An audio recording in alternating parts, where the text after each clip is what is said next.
छत्तीसगढ़ विधानसभा चुनाव 15 साल वर्सेस 5 साल में सिमट गया है।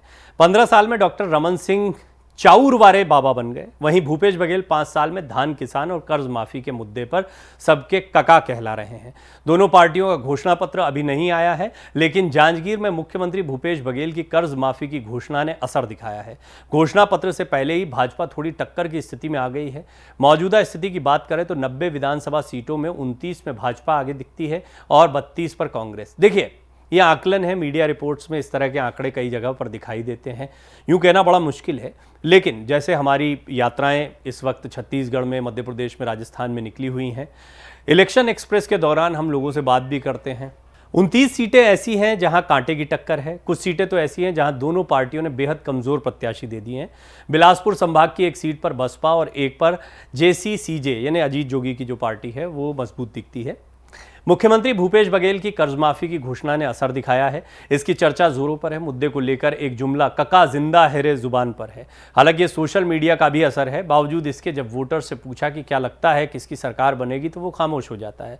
उसका कहना है जो ज्यादा देगा वो सरकार बनाएगा। यानी दोनों पार्टियों के घोषणा पत्र पर दारोमदार है। पिछले चुनाव की बात करें तो जब मुख्यमंत्री डॉक्टर रमन सिंह थे, उन्होंने केंद्र से धान का बोनस बढ़ाए जाने की मांग की थी, लेकिन केंद्र ने बोनस नहीं बढ़ाया और कांग्रेस ने अपने जन घोषणा पत्र में धान खरीदी और कर्ज माफी को जोर शोर से उछाला। नतीजा यह हुआ कि सारे एग्जिट पोल भाजपा की सरकार बनाते रह गए और कांग्रेस ने एक तरफा 68 सीटें लाकर बड़ी जीत हासिल कर ली। भाजपा महज 15 सीटों पर सिमट गई। आंकड़े बताते हैं कि कल तक जहां भाजपा के पास सिर्फ 13 विधायक थे, 2 महीने पहले तक भाजपा कहीं नहीं दिख रही थी, वो आज 29 सीटों पर आगे दिख सकती है। जबकि 71 सीटों वाली कांग्रेस 32 सीटों पर आगे है। बाकी जगह टक्कर है। ये भाजपा के लिए बड़ा गेन भी दिख रहा है। अलग अलग संभागों की बात करते हैं। बिलासपुर संभाग में सबसे ज़्यादा 25 सीटें हैं। सारंगढ़ बिलाईगढ़ नया जिला बना है, ये बिलासपुर संभाग में ही आता है। भौगोलिक परिस्थिति कुछ ऐसी है कि बिलाईगढ़ विधानसभा की सीट पहले रायपुर में आती थी, लेकिन सारंगढ़ के साथ जिला बनने पर 2 सीट अब इस जिले में आ गई हैं, जिसमें बिलाईगढ़ भी शामिल है और ये जिला बिलासपुर संभाग में है। इस तरह 25 सीटें बिलासपुर और 19 सीटें रायपुर संभाग में गिनी जा रही हैं। बिलासपुर जिले की एक हॉट सीट है कोटा में अटल श्रीवास्तव कांग्रेस और प्रबल प्रताप सिंह जूदेव भाजपा के प्रत्याशी हैं। दोनों बाहरी प्रत्याशी हैं।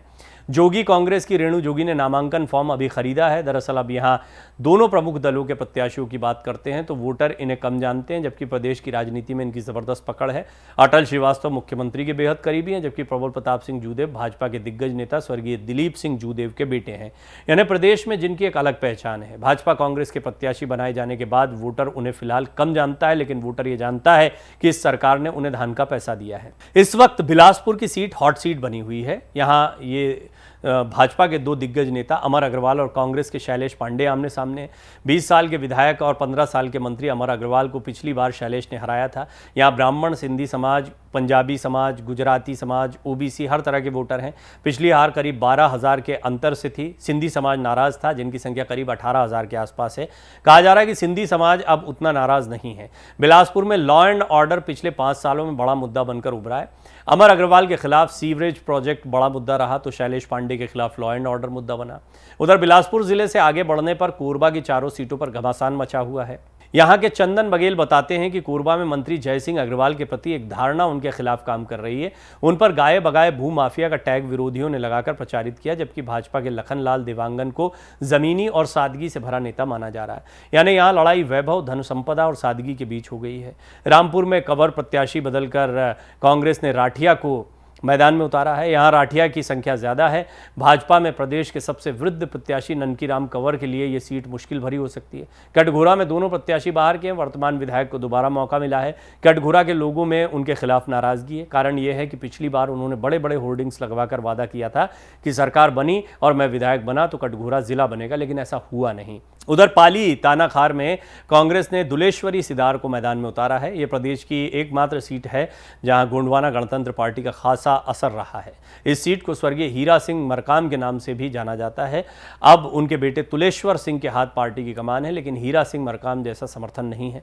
दुलेश्वरी सिदार को गुरु माता भी कहा जाता है। वो आदिवासी वोटर्स में सेंध लगा सकती हैं, लेकिन भाजपा ने रामदयाल उइके को मौका दिया है, जो 2 बार विधायक रह चुके हैं। उनकी छवि अच्छी है।